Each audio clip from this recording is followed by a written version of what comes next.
حاشر الأموات، سبحان راحم العبرات، سبحان مقيل العثرات، سبحان.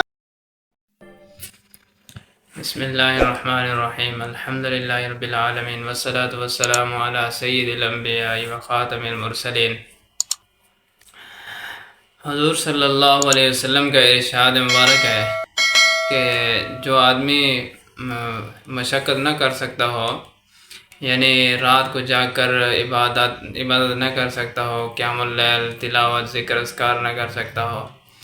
اور اسی طرح جو ہے بخل کی وجہ سے مال خرچ نہیں کر سکتا، اور اسی طرح جو ہے بزدلی کی وجہ سے جہاد جیسے مبارک عمل میں نہیں شریک ہو سکتا، تو اس آدمی کو چاہیے کہ یہ سبحان اللہ بحمدہ کثرت سے پڑھا کرے. تو دیکھیے اللہ تبارک و تعالیٰ کا فضل اور احسان ہے کہ کس قدر اللہ تبارک و تعالیٰ نے ہمارے لیے آسانیاں پیدا کر دی ہیں کہ ساری رات مشقت نہیں کر سکتا، عبادت نہیں کر سکتا.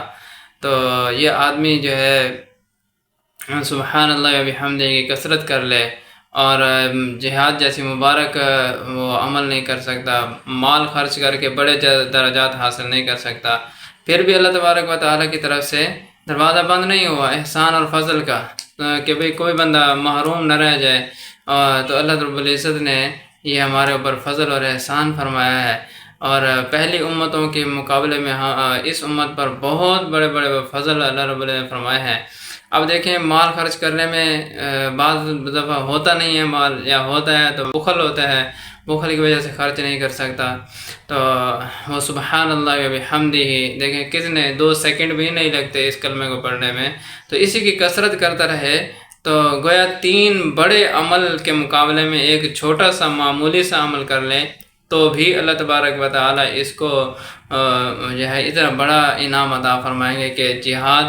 سے بھی زیادہ ثواب، اور ساری رات مشقت کر کے اور قیام اللیل کرنا، تلاوت کرنے سے بھی بڑا ثواب،